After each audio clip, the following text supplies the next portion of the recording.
Hey guys, my name is Matthew Leonard, and this is a game I made for SGD 112 called Cops and Cultists. It's a game that involves a deck of cards and 2 dice. So this is a game that's a little bit like Mafia or Ultimate Werewolf or Town of Salem, if you've heard of any of those. It's basically a role-based game where there are certain special characters and then there are some common folk, and everybody sort of has to figure out who everybody else is. So the first thing you're going to want to do is you're going to want to make uh, the 2 decks. So in this game, there are sort of 3 basic elements. There are the roles, which I'll get into once we get the role cards. There are encounters and sacrifices and that sort of thing, and that has to do with the round structure, and I'll get to that once I make the encounter cards. And then there's challenges where you can, and that's where the game really gets interesting, which is that's where the dice get involved. So first things first, we're gonna search through here for a heart,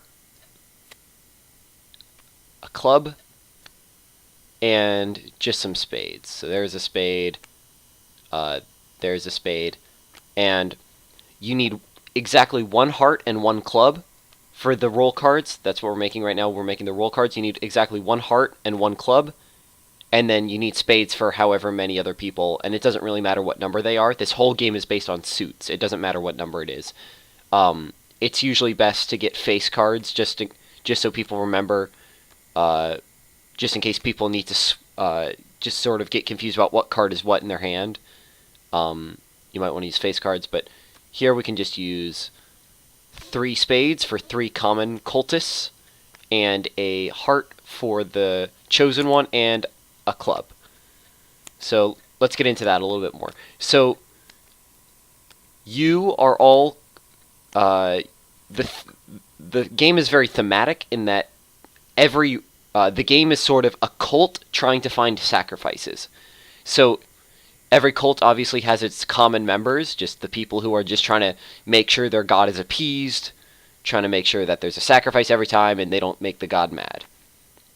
There's the chosen one, who the cult members can die. There is actually a mechanic where people can get killed, and they can even agree to sacrifice themselves. So like a common cult member could agree to sacrifice themselves, but if the chosen one dies, it's over for the cult. Everybody in the cult dies. But then you have, and they're all trying to find the cop. So the cop wants the chosen one to die, and he doesn't want them to get sacrifices and make their god angry. So if someone is dealt a club for their roll card, then they are the cop. And if they are dealt a spade for their roll card, they're a common cult member. And if they're dealt a heart, they're the chosen one, and they should not die.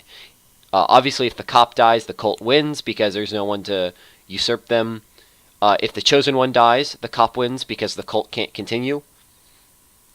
If a common cult member dies, they don't die, and they can actually still sort of feel the satisfaction of winning, I guess, if their sacrifice leads to an eventual victory. So now we need to get encounter cards. So we can put all of these into a deck. Flip it over and shuffle it. Oh wait, no. Shuffle it really good. And we'll leave that aside for now. Next we need to come up with the encounter cards. So the encounter cards, you need 3 times your amount of players. So we have 5 players, so we need 3 times that. And you basically just want to get 3 hearts.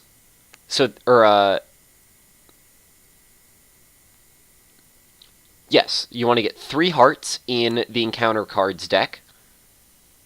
So there's another heart, so that's 3 hearts. And then you just want to get, you want to fill the rest of it with blacks. Just so you know, just so someone very clearly knows whether they have a heart or whether they do not have a heart. Because it doesn't matter because like I said, it's very focused around suits. So with an encounter card, as long as you have a heart, that means something. And if you don't have a heart, that doesn't mean anything.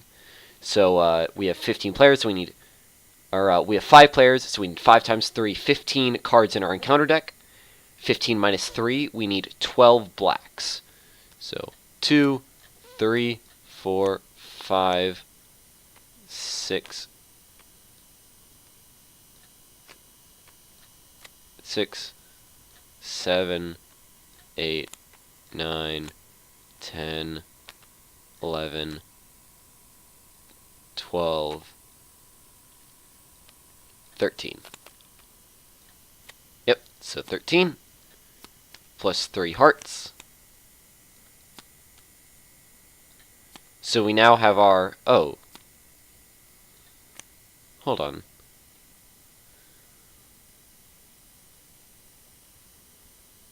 Yeah, hold on. So why do we have 16? Hold on, so if I flip this over... So that's a heart. That's a heart. That's a heart. And that's not a heart. Okay, so I'll just get rid of this black.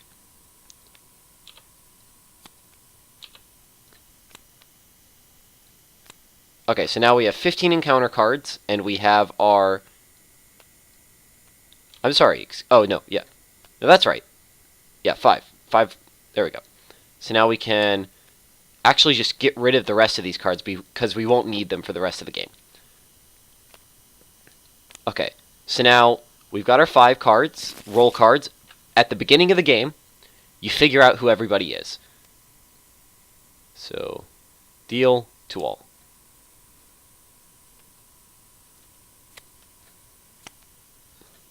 So, because we're playing with, because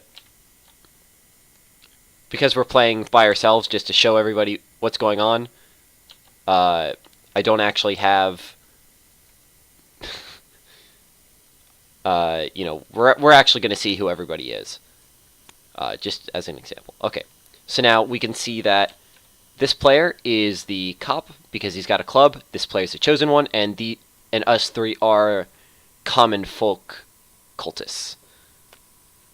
Okay, so now at the beginning of the game, you have to start with a round. So you begin by dealing 1 card to everybody. Obviously, this would be face down, and obviously, you would only show your roll card to yourself because you don't want the cop to eliminate people as cult members and find the chosen one very quickly, and you don't want the cop. The cop doesn't want everybody to know, oh, he's the cop, clearly. And the chosen one doesn't want to get targeted by the cop. So this is actually an interesting deal. I'll explain what these cards mean in a second. Okay, so the 3 cultist members don't have hearts. So all that means is they don't have hearts. So they just won't reveal their cards. The chosen one has a heart, and he doesn't want he wants the round to sorry, I should have explained this better. So at the beginning of every round, everybody's dealt an encounter card, which obviously you just saw. The reason they're dealt that is to sort of represent you can't always find a sacrifice.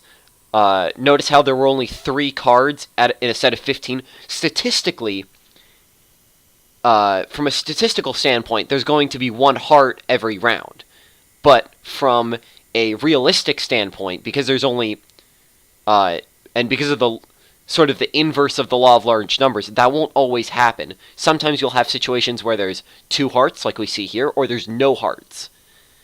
So that's to sort of stress, that's to sort of put stress on the cop and to put stress on the cult members to be like, oh no, we have to find it, we have to sacrifice somebody rather than sacrifice a heart. Also, a cop can never sacrifice a heart. That sort of signifies how he's not really a member of the cult, and he doesn't really believe in the god. And if he were to sort of submit himself to the god of the cult, then he would be giving up his sanctity as a police officer. It's a little bit confusing, but basically, a police officer cannot submit a heart. So in a situation like, say, the cult member had not been given, say the chosen one had not been given this heart, and he was the only person with the heart, then nobody would be able to put in a heart for that round, because he can't put in a heart, and people would begin challenging. And I'll get into challenging later, but basically, challenging sort of forces people to reveal what they have. So here the chosen member says, well, I've got a heart, and I want to make sure that nobody thinks I'm the cop. because obviously the cop's the kind of guy who wouldn't. The cop can't put in a heart, so the chosen member basically just says, I'll put in a heart. I'm the kind of guy who will put in a heart. I'm at least a member of the cult, and we go to the next round. So everybody puts their cards back into the deck face down, so the cop would not show everybody that he had a heart that he didn't put in. So always deal them in face down, no matter whether you think or basically know that somebody's the cop. Always give the encounter cards back face down. So give him a shuffle again. That's such a nice sound. So let's see what he has. He has nothing. Let's see what they have. They have a heart again. This is not interesting. Okay, so basically, here's where a little bit of the strategy comes in. So the cult members want to find out who the cop is, so they want to start eliminating people as not the cop. So what the chosen one here could do, because he's already validated himself as a member of the cult, what he can do is he can hold off and be like, does anyone else have a heart? And give this cult member, player 3 here, I guess from any direction, a chance to prove that he is a member of the cult. So we've now said 2 members are definitely not the cop. So obviously these are all dealt back face down.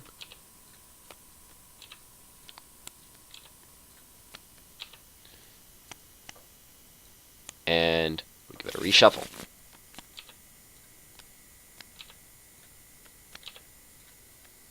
So we have not as of yet had a chance to challenge, but hopefully, yes! Okay, so here's where I can show off challenges.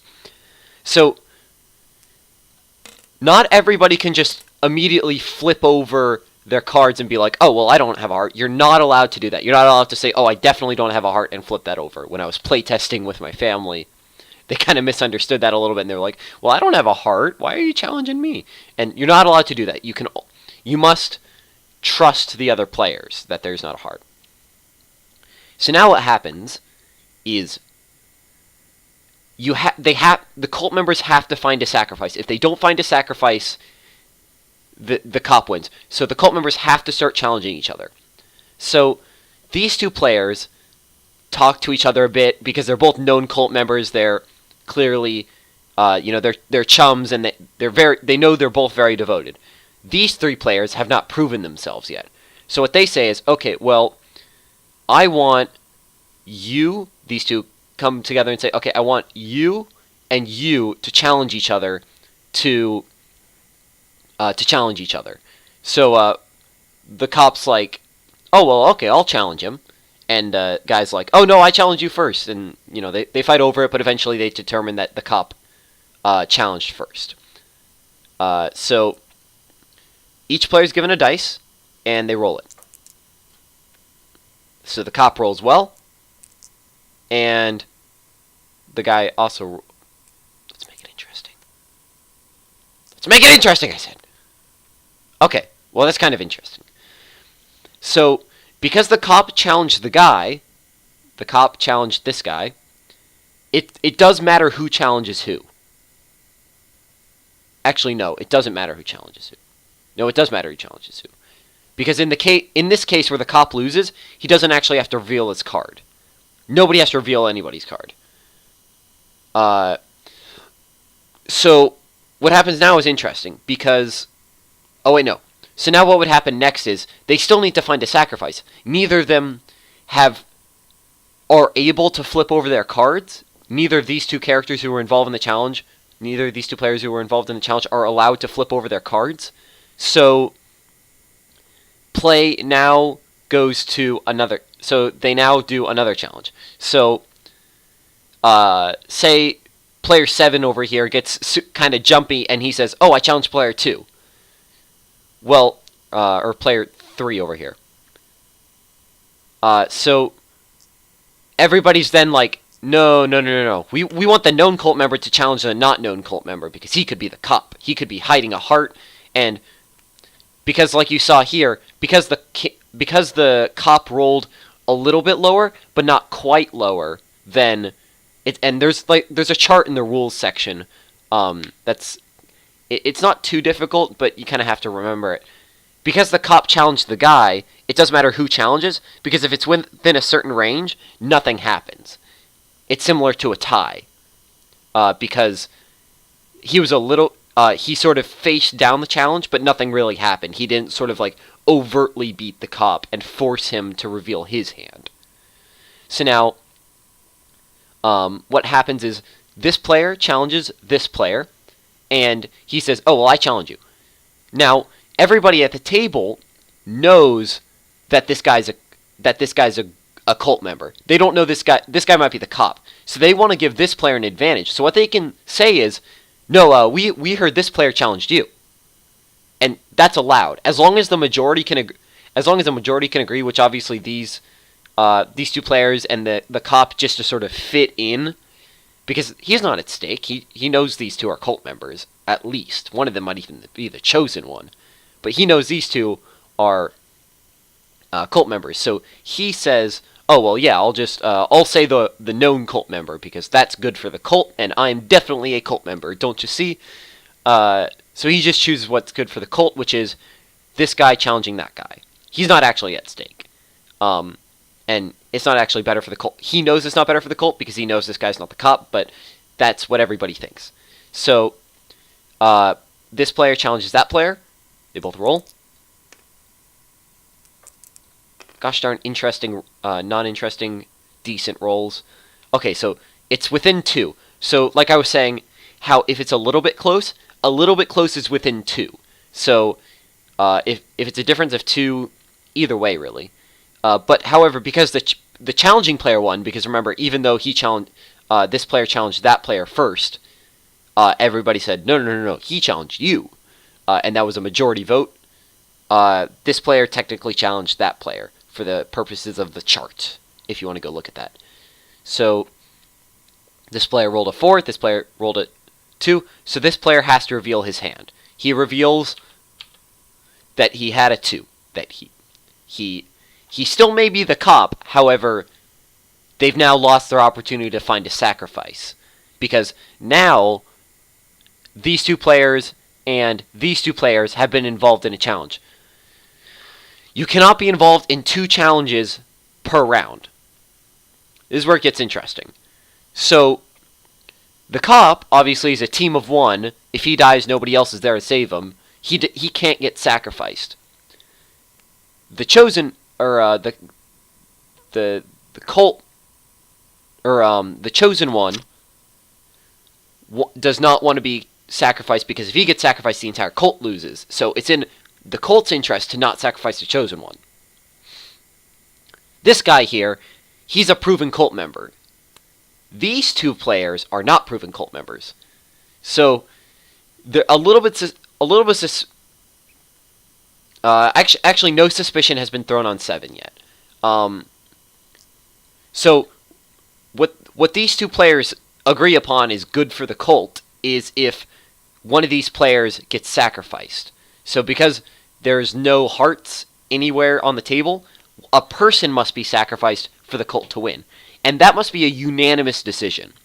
Literally every single player must agree, including the player who's going to be sacrificed, must agree on a sacrifice at the end of the round. There is an option where if somebody rolls greater than 3 than somebody, they can sacrifice that person immediately. But in the instance of it's at the end of the round, nobody's rolled extremely high over anybody else, and there's no hearts on the table, it has to be a unanimous decision, including the person who's going to be sacrificed, to sacrifice the person. So these 2 players, they are part of the cult. They know these 2 people are part of the cult, and they want to help them. So these 2 people's philosophy is, well, I don't want to sacrifice a known cult member. I want to sacrifice me, a not known cult member, and sort of prove myself. Because a detective's not going to volunteer themselves to get sacrificed. They lose. They're going to lose.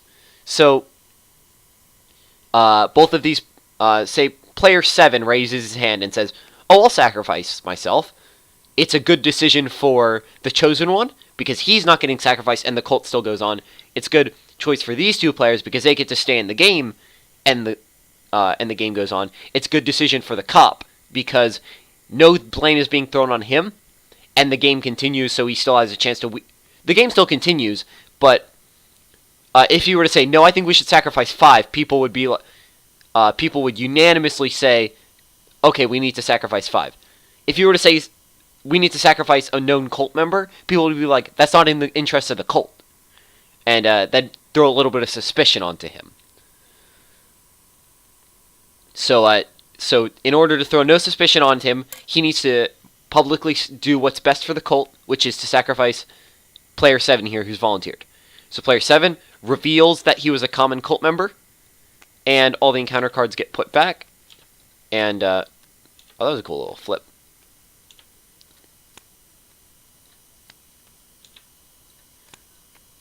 And we'll put his to the side. So now we'll deal again. So an interesting thing about this is because there are less cult members, but there are the same amount of cards in the deck. It's actually now statistically less likely for the cult to come across a heart. And as you can see here, they don't have a heart, so nobody volunteers a heart, so they start challenges. Well, obviously, the first thing that's going to happen is they're going to make the 2 unverified cult members challenge each other, so they give the 2 players a dice. He rolls a 1. He rolls a 6. This is very interesting because this is very good for the cop, and the cop. I was feeling a little bit nervous when playtesting this because I was like, oh no, the cop hardly ever wins, but. So now the cop can make a very interesting and strong case for sacrificing the cult member and getting even closer to his victory. What the cop can do here is say, okay, and reason with everybody. Using reason, he can say, okay, so you 2, we know that you 2 are cult members. I know I'm a cult member. So he must be the cop. So what we can do here is, he's probably going to try to get you guys to vote for me, and he's going to vote for me as well, and then I'll be like, well, it's for the good of the cult, I'll vote for myself. But, and this is all the argument of the cop, by the way, this is all the argument of this cop player, but I can sacrifice him right here and right now because I've rolled greater than 3 than him, and I was the one who challenged.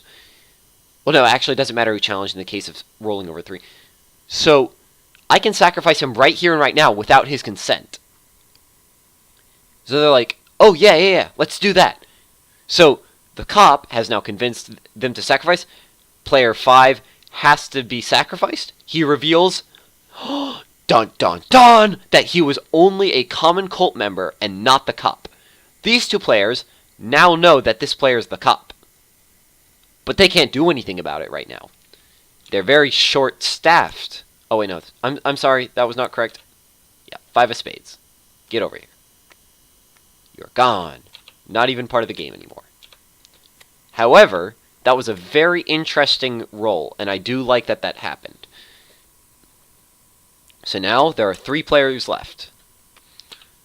And as expected, no hearts. So what's going to happen now is a challenge. The chosen one, doesn't reveal that he's the chosen. No, the chosen one definitely knows that this guy's the cop now, because both of these 2 people have because these 2 players have put in cards. And now we can get to a very interesting part of the game, I think. This is sort of like the ultimatum. This is the cop's final battle. There's 2 cult people left. The chosen one, not this player, the chosen one challenges the cop. So, he rolls a 4, the cop rolls a 4.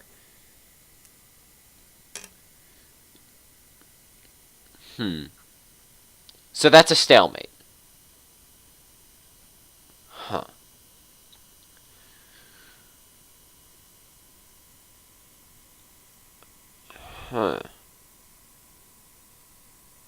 Okay. So now normally, what the chosen one can do is he probably would have communicated to the cult member that he was the chosen one, and he says, "No, that's why I need to do the dice roll, because the chosen one has an ability where, so like I said before, all of these cards would really have been turned over. It's just sort of like guesswork. Who's the chosen one and who's the cup? They would have by guesswork figured out that it was this guy. But the chosen one, by revealing his card, by actually flipping it over, can re-roll once.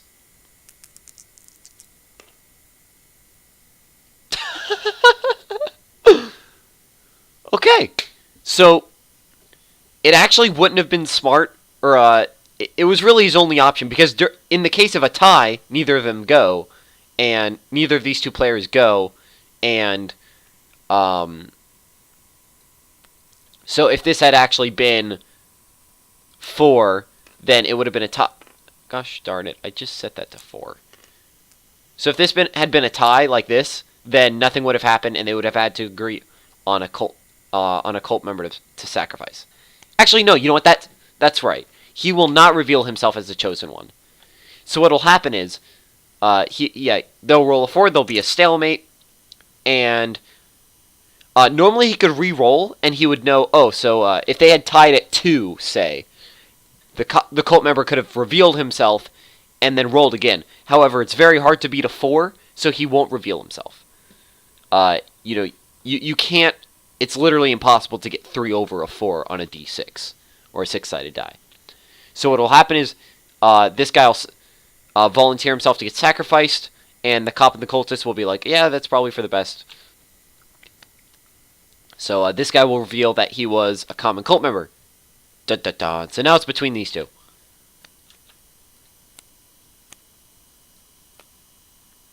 I just realized I haven't been shuffling, and that's probably been affecting the gameplay a little bit, but that's fine.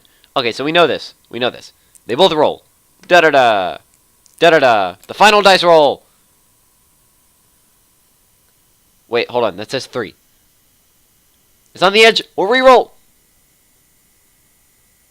Okay, you know what? That's on the edge twice, but with a 3. We'll say it's a 3. Okay, so within 2, but the guy has to reveal his card. Okay, so he reveals his card. It's very boring. However, cult member re-rolls. He doesn't get very good. Okay. At this point, the cop has won. The group cannot unanimously decide to evict the cult. Neither of these players will allow themselves to be sacrificed, so there's no way the players can unanimously agree to sacrifice somebody. And the cult doesn't have a heart. So the cop has won. He has defeated the cult. With the lives of 3 lost. However, there are 3 hearts in this deck, so that's probably another 3 innocent people dead. I guess I'm not one to judge, or I'm not the judge here. I won't be the judge. But yeah, so that is Cops and Cultists. It's a little bit complicated, but I think it's very fun. It's sort of like a more complicated version of Mafia, but a less complicated version of Ultimate Werewolf, which has, if you've never heard of One Night Ultimate Werewolf, check it out. It's a pretty cool game.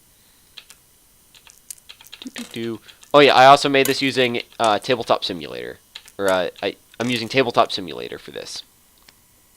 Alright, thanks for watching.